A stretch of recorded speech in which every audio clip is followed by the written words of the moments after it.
नमस्कार, न्यूज महाराष्ट्रामध्ये सर्वांचं स्वागत। टाकूया एक नजर आजच्या काही ठळक घडामोडींवर। एक्सेल हॉस्पिटल येथे तोंडाच्या कॅन्सरच्या रुग्णांसाठी तपासणी शिबिराचे आयोजन करण्यात आले होते। यात 22 रुग्णांची तपासणी करण्यात आली। एक्सेल हॉस्पिटलमध्ये तोंडाच्या कॅन्सर तपासणीचा कॅम्प आयोजित करण्यात आला होता। यामध्ये जवळजवळ 22 जणांनी तपासणी केली। तसेच यातील 20 रुग्णांना कॅन्सरपूर्व लक्षणे आढळून आली आहेत। या रुग्णांना माफक खर्चाने उपचार केले जातील अशी माहिती डॉक्टरांतर्फे देण्यात आली आहे। यावेळी डॉक्टर गोविंद मंत्री यांनी तपासणी केली। यावेळी घेतलेल्या काही विशेष मुलाखती। आज आम्ही जेव्हा 24 पेशंट तपासले आहे, जे की पहिल्या दिवशी खूप चांगला रिस्पॉन्स होता। 24 पैकी 22 पेशंट असे आले जे खरंच पहिल्या किंवा तिसऱ्या स्टेपमध्ये आहे। कॅन्सर पूर्वीचे लक्षण त्यांच्यामध्ये खूप जास्त होती। त्यातल्या 12 लोकांना आम्ही ऑपरेशनचा सल्ला दिला आहे। ते आज न उद्या काळांतराने त्यांच्यामध्ये कॅन्सरचा धोका, संभाव्य धोका खूप मोठा आहे। शिबिराच्या माध्यमातून रुग्ण तपासले, त्यांना जळगावपेक्षाही कमी किमतीमध्ये आज आम्ही शिबिराच्या निमित्ताने तपासलो आहोत। अशाच रुग्णांना जर कॅन्सरचं काही निघालं किंवा पूर्वीच्या लक्षणाचे ऑपरेशन निघाले तर यांना आम्ही सवलतीच्या दरामध्येच इथेच ऑपरेशन करून देणार आहोत। आज एक्सेल पॉलीक्लिनिक एंड हॉस्पिटल की जानिब से डॉक्टर मंत्री साहब, डॉक्टर गोविंद मंत्री जी को बुलाकर जो हमारा कैंसर चेकअप का, मुंह के कैंसर का जो कैंप हुआ काफ़ी कामयाब रहा। और मैं आगे बाकी लोगों से भी गुजारिश करूँगा कि इस तरह के कैंप में हिस्सा लें, क्योंकि आज हर कोई जो है तो गुटखा खाता है। आज हम अगर देखें तो लगभग हमारे आसपास में 100 में 10 में से जो है तो 7 लोग 6 लोग जो है तो हमको पूड़ी खाते हुए दिखते हैं और इसकी तकलीफ उनको होने वाली है। तो ऐसे कैंप के अंदर आइंदा भी होते रहेंगे। जो आज का कैंप कामयाब रहा, जिसमें अभी तक हम जो है तो 30-40 पेशेंट कर चुके हैं और आगे भी करते रहेंगे। फैजपूर येथे झालेल्या अपघातात अमर ब्रिजलाल वलेजा यांचा जागीच मृत्यू झाला आहे। गोपीचंद ब्रिजलाल वलेजा यांच्या फिर्यादीवरून फैजपूर पोलिसात गुन्हा दाखल करण्यात आला आहे। फैजपूर येथे शनिवारी दिनांक 11 मार्च रोजी दुपारी एक अपघात झाला। छत्री चौकात झालेल्या या अपघातामध्ये प्रसिद्ध किराणा व्यावसायिक अमर ब्रिजलाल वलेजा यांचा जागीच मृत्यू झालाय, तर एक जण गंभीर जखमी आहे। अपघातानंतर डंपरने दुचाकीला फरफटत नेल्याने ही जीवितहानी झाली। शहरातून गेलेल्या अंकलेश्वर बऱ्हाणपूर राज्यमार्गावर छत्री चौक आहे। या चौकात सावदा, यावल, रावेर आणि भुसावळकडे जाता येते। यामुळे चौक नेहमी गर्दीने गजबजलेला असतो। शनिवारी दुपारी शहरातील प्रसिद्ध किराणा व्यावसायिक अमर ब्रिजलाल वलेजा वय वर्ष 45 आणि हेमंत शांताराम सोनवणे हे दोघं दुचाकी क्रमांक HH 19 BW 3480 वरून छत्री चौकातून सुभाष चौकाकडे निघाले होते। नेमके यावेळी यावलकडून वाळू घेऊन भरधाव वेगात सावदाकडे निघालेला डंपर क्रमांक MH 19 Z 4163 ने दुचाकीला मागून जोरदार धडक दिली। या अपघातामध्ये दुचाकी ट्रक खाली सापडून लांब अंतरापर्यंत फरफटत गेली। या दुचाकीवरील अमोल वलेजा यांचा जागीच मृत्यू झाला, तर हेमंत सोनवणे वय वर्ष 32 राहणार पिंपरूड गंभीर जखमी आहेत। त्यांना तातडीने शहरातील खासगी रुग्णालयात दाखल करण्यात आले। गोपीचंद ब्रिजलाल वलेजा यांच्या फिर्यादीवरून फैजपूर पोलिसात डंपर चालकाविरुद्ध गुन्हा दाखल झाला आहे। यावेळी बाजारपेठ दुकाने बंद करण्यात आली होती, तसेच संपूर्ण सिंधी व्यावसायिकांनी आपली दुकानेही बंद केली होती। राज्यमार्गावरील दोन्ही बाजूंची वाहतूक विस्कळीत झाल्यामुळे एपीआय नेते, उपनिरीक्षक मनोहर मोरे, अंधार निकुंबे आदींनी घटनास्थळी धाव घेतली। फैजपूर येथे खंडोबाच्या यात्रेला सुरुवात झाली असून पोलीस प्रशासनातर्फे सीसीटीव्ही कॅमेरे यात्रेत लावण्यात आले आहे। तसेच नगरपालिका प्रशासनाने भाविकांची गैरसोय होणार नाही याची खबरदारीही घेतली आहे।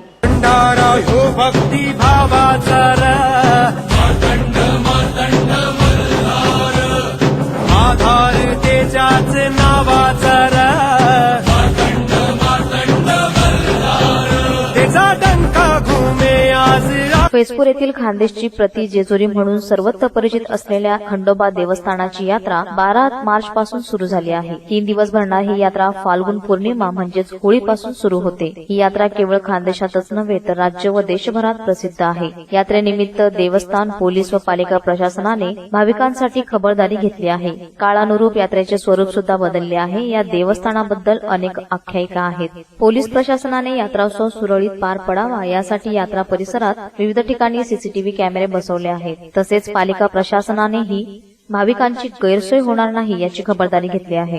हे देवस्थान खानदेशवासियांचे व लेवा पाटीदार समाजाचे कुलदैवत आहे। या ठिकाणी मोठ्या प्रमाणावर कर्णछेदनाचा व धार्मिक कार्यक्रम होत असतात, अशी माहिती देवस्थानचे महंत व माजी नगरसेवक घनश्यामदास महाराज यांनी दिली आहे।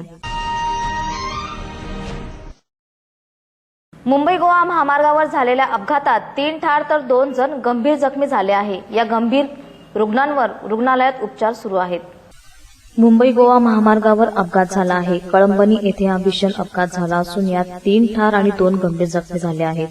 मृतांमध्ये 1 महिला 2 पुरुष यांचा समावेश असून हे सर्व परेल मुंबई येथील राहणारे होते. शिमगावसोला खेडमध्ये येताना त्यांच्या मारुती स्विफ्टला अपघात झाला आहे. मारुती स्विफ्ट आणि मालवाहू ट्रकमध्ये समोरासमोर हा अपघात झाला. जखमींना कळंबणी उपजिल्हा रुग्णालयात उपचारासाठी दाखल करण्यात आलं आहे. दिनांक 12 मार्च रोजी दुपारी 3:30 वाजेच्या सुमारास हा अपघात झाला. यामध्ये वंदना गजानन गुजर वय वर्ष 45, गजानन गुजर वय वर्ष 50, सखाराम मुकुंद चेंदवडकर वय वर्ष 50 असं मृतकांचं नाव आहे. तर प्रीतम गजानन गुजर वय वर्ष 30, प्रणाली प्रीतम गुजर वय वर्ष 25 अशी जखमींची नावं आहेत. या जखमींवर कळंबणी उपजिल्हा रुग्णालयात उपचार सुरू आहेत.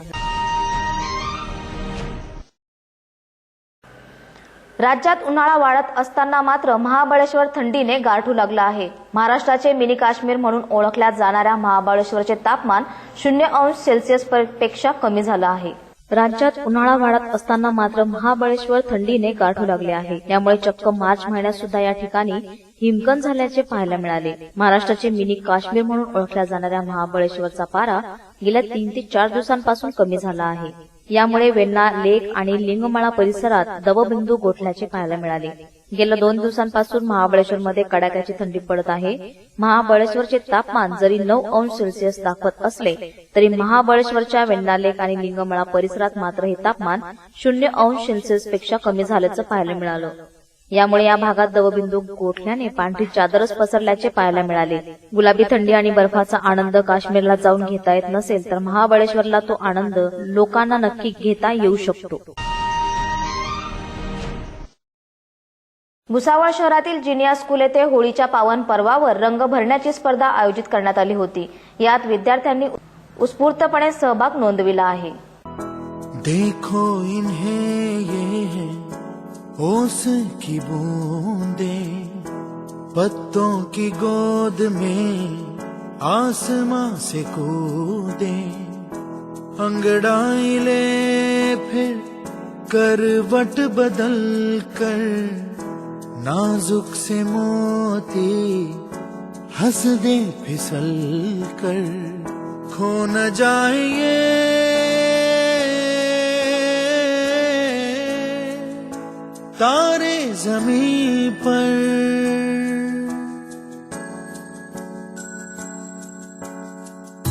ये तो है सर्दी में धूप की किरणें, उतरे जो आंगन को सुनहरा सा करने, मन के अंधेरों को रोशन सा कर दे, ठिठुरती हथेली की रंगत बदल दे, खो न जाए ये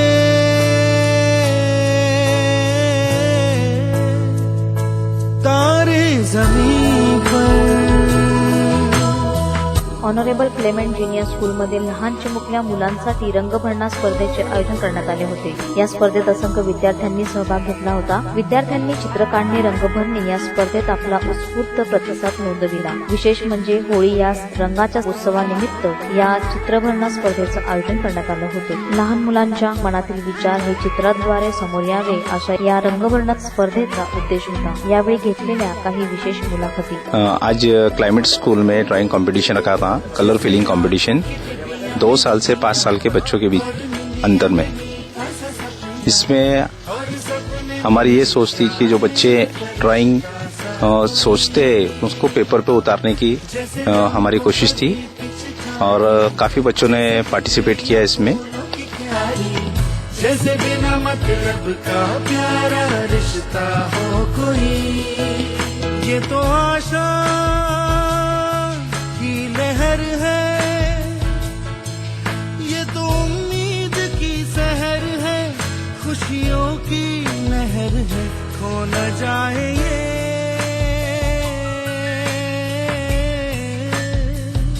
तारे ज़मीं पर।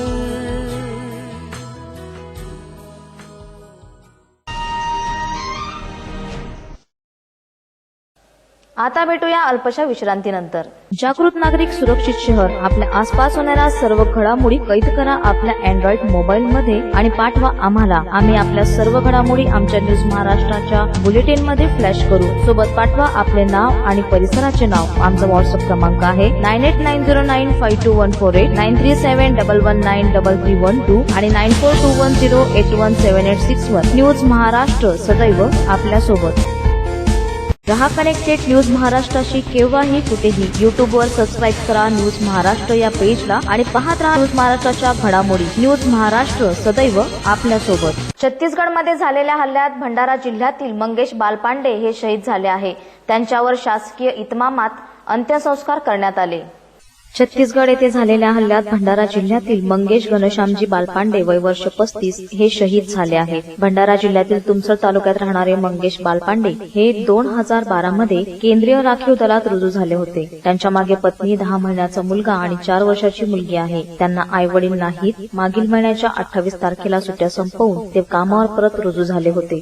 होळीच्या दिवशी सकाळी 9 वाजेच्या सुमारास त्यांचं पार्थिव विशेष हेलिकॉप्टरने भंडाराच्या पोलीस ग्राउंडवर आणण्यात आले. तिथे आमदार, एसपी, कलेक्टर, नगर परिषद अध्यक्ष आणि शहरातील इतर लोकांनी त्यांना भावपूर्ण श्रद्धांजली वाहिली. नंतर त्यांचं पार्थिव सीआरपीएफच्या ट्रकद्वारे त्यांच्या मूळ गावी तुमसरला नेण्यात आलं. दुपारी 2 नंतर त्यांची अंतिम यात्रा शहरातून काढण्यात आली आणि त्यानंतर त्यांना अग्निडाग देण्यात आला. होळीच्या दिवशी तुमसरवासियांनी आपला एक पुत्र गमावल्याने हळहळ व्यक्त केली जात होती. साकेगाव येथील लोकमतचे वार्ताहर वासे पटेल यांच्या वडिलांचे दीर्घ आजाराने दुःखद निधन झाले आहे. ते रेल्वेचे सेवानिवृत्त कर्मचारी होते. मुक्ताईनगर तालुक्यातील उचंदा या गावातील शाळकरी मुलांनी गुटखा, पुडी आणि सिगरेटची होळी केली आहे. या होळीतून त्यांनी व्यसनापासून दूर राहण्याचा संदेश तरुणांना दिला आहे. मुक्ताईनगर तालुक्यातील उचंदा गावातील शाळकरी विद्यार्थ्यांनी व्यसनांची होळी केली आहे. लहान मुलांनी ही होळी पेटवून यात गुटखा, पुडी, सिगरेट यांचं दहन केलं आहे. व्यसनामुळे होणारे नुकसान तसेच देशाचे भविष्य असलेल्या तरुणांनी व्यसनांपासून दूर राहावे यासाठी या गावातील शालेय विद्यार्थ्यांनी या गावात तंबाखू, गुटखा यांची होळी करून सर्वांना व्यसनापासून दूर राहण्याचा संदेश दिला आहे. नांदेड जिल्ह्यात पुढाऱ्यांचा होणारा भ्रष्टाचार फोनवर झालेल्या संभाषणातून उघड झाला आहे. संभाषणाची ऑडिओ क्लिप व्हायरल झाल्याने भ्रष्टाचार कारभाराचा नमुना लोकांसमोर आला आहे.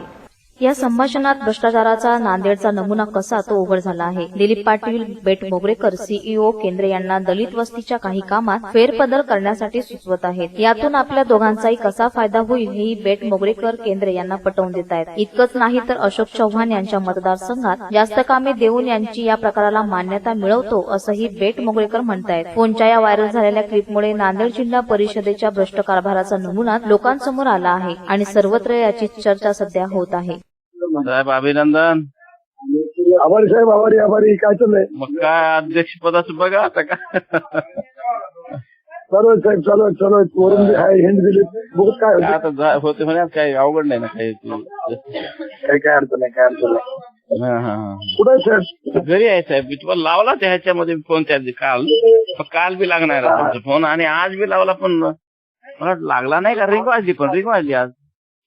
नाही फोन याच्यासाठी केलं होतं की आपली दलित वस्तीची जी यादी आहे ना, माझी यादी दिलेली आहे त्याच्यात थोडस बदल करायचा आहे. त्याच्यासाठी साहेब बदल करायचं म्हणल्यानंतर होतच नाही. आता कुणाचीच बदल मी अध्यक्ष मला सगळेच बदल करत बसल्यावर यादीच निघत नाही बरं का. नंतर एक 5 कोटी रुपये आहेत वाटतं. नंतर त्याच्यामध्ये काही 1-2 तुम्हाला काही कोणते कामं करून घ्यायचे तर करून घ्या, परंतु ह्याच्यात बदल करत बसला ना निघतच नाही यादी. मग मला ऐकून घ्या ना तुम्ही. ऐकून घ्या साहेब. तुम्ही 31 मार्च पर्यंत तुम्ही डेप्टी शिओ, अडिशनल शिओ म्हणून आहेत. म्हणूनच मला लागलो. ऐका ना साहेब. तर आपण जर कमी जास्त तसा प्रॉब्लेम वाटला तुम्हाला 21 मार्चच्या नंतर काढायचं साहेब.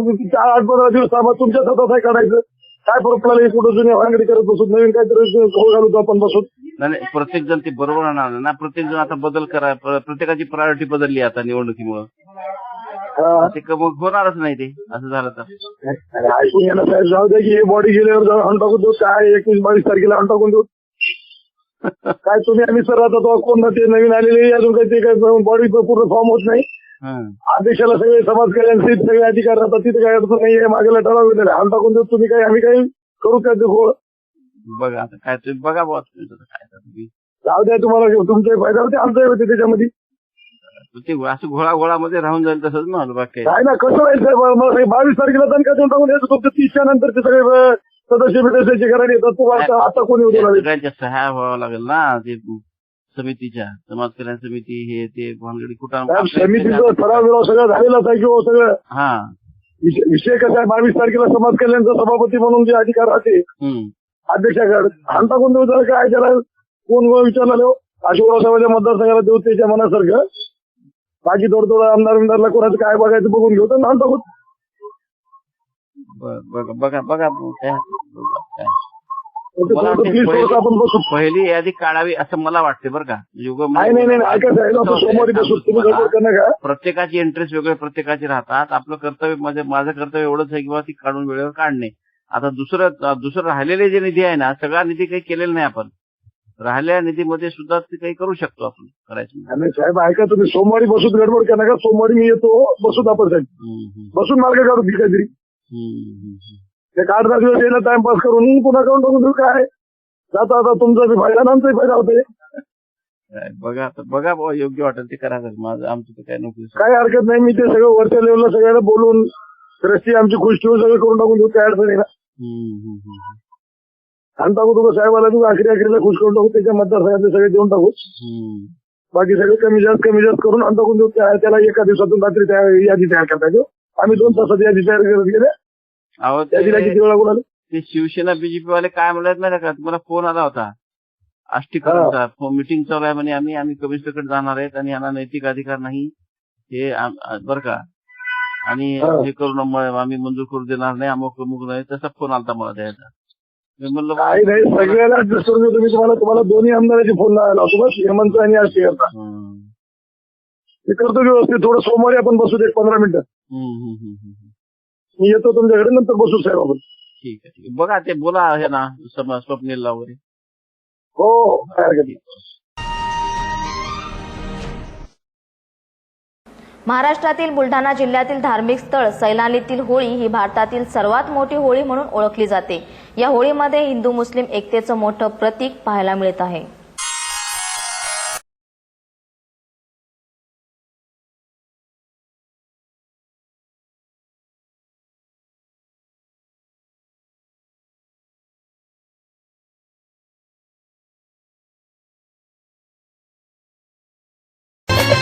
ओ होली जली रे सैलानी के अंगना में होली जली रे, होली जली रे सैलानी के अंगना में होली जली रे, होली जली रे सैलानी के अंगना में होली जली रे, हाँ होली जली रे अंगना में होली जली रे, देखो जी होली जली रे होली जली रे सैलानी के अंगना में होली जली रे, होली जली रे सैलानी के अंगना में होली जली रे।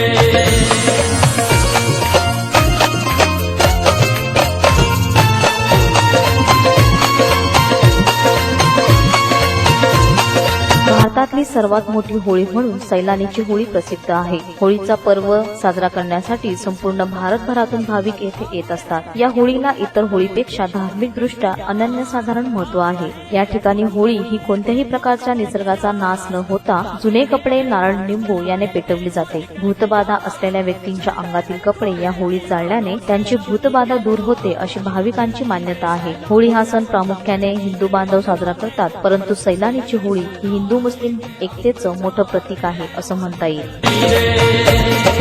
इस होली में कट जाते हैं सब शैतानी जान, इस होली में कट जाते हैं सब शैतानी जान, इस होली में कट जाते हैं सब शैतानी जान, सैलानी की होली जली है उड़े रंग गुलाल, होली जली है सैलानी की होली जली है अंगना में होली जली है सैलानी के अंगना में होली जली रे।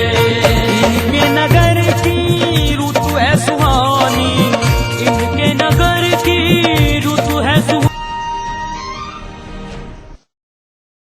वाईट गोष्टींचा अंत म्हणजे होळी. भुसावळ शहरात ठिकठिकाणी होळी पूजन करण्यात आले. प्राचीन काळी हिरण्यकश्यप नावाचा राजा राज्य करीत होता. त्याच्या बलाढ्य शक्तीमुळे तो स्वतःलाच ईश्वर मानत होता. एवढेच नाही तर त्याने आपल्या राज्यात ईश्वर पूजेला सक्ती केली होती. परंतु हिरण्यकश्यपचा पुत्र भक्त प्रल्हाद हा विष्णू भक्त होता. त्याच्या ईश्वर भक्तीच्या क्रोधात राजा हिरण्यकश्यपने भक्त प्रल्हादला अनेक कठोर दंड दिले. पण तरीही भक्त प्रल्हादने ईश्वर भक्ती सोडली नाही आणि मग राजा हिरण्यकश्यपने बहीण होलिकेला भक्त प्रल्हादला मांडीवर बसवून आगीत बसण्यास सांगितले. होलिकेला वरदान प्राप्त होतं की ती आगीत भस्म होणार नाही. परंतु भक्त प्रल्हाद सुखरूप या आगीतून बाहेर पडले आणि होलिका मात्र जळून राख झाली. होळी म्हणजेच वाईट गोष्टींचा अंत आहे आणि म्हणूनच देशभरात होळी हा सण साजरा केला जातो. भुसावळ शहरातही विविध ठिकाणी होळी पेटवून पूजा अर्चा करण्यात आली. होलिका दहनाचा कार्यक्रम संपूर्ण भुसावळ शहरामध्ये अतिशय जल्लोषात साजरा करण्यात आला. यामध्ये भुसावळ शहरात सर्वात प्राचीन आणि 100 वर्षापेक्षा जास्त वर्षाचा इतिहास असलेली होळी सरा बाजारात ही होळी 100 वर्षापूर्वी राजस्थानी समाजाच्या वतीने सुरू करण्यात आली होती व आज गायत ही परंपरा कायम ठेवण्यात आलेली आहे. यावेळी राजस्थान समाजाचे पदाधिकारी व कार्यकर्त्यांनी यावेळी उपस्थित राहून सामूहिकरित्या होलिकेचे पूजन केले व त्यानंतर पूजा अर्चनानंतर होलिकेचे दहन करण्यात आले. यावेळी राजस्थानी विप्र समाजाचे अध्यक्ष विनोद शर्मा, श्रीमान राठी इत्यादी कार्यकर्ते हे फार मोठ्या संख्येत यावेळी उपस्थित झालेले होते. त्याच प्रकारे भुसावळ शहरातील लिंपस क्लब रोडवर असलेल्या दुर्गा माता मंदिराच्या परिसरात देखील प्रचंड अशी महाहोळी या ठिकाणी पेटवण्यात आलेली होती. या ठिकाणी देखील या परिसरातील नागरिकांची फार मोठ्या संख्येत उपस्थित दिसून आली. दिनांक 12 रोजी रात्री 10:30-11च्या सुमारास ऊट मोहल्ल्यामध्ये राहणारा युवक विनोद देवीदास कुटकर वय 36 या युवकाने काहीतरी कारणास्तव राहत्या घरात रात्री गळफास घेतला. परंतु वेळीच परिसरातील नागरिक व घराच्या परिवारा सदस्यांना ही बातमी कळाली व त्याला खाली उतरवून पुढील उपचारार्थ त्याला खासगी रुग्णालयात दाखल करण्यात आले. या घटनेचा पुढील तपास बाजारगाव पोलीस स्टेशन करीत आहे. आजचे बातमीपत्र इथे संपले. पुन्हा भेटूया काही ठळक घडामोडींसह. तोपर्यंत नमस्कार.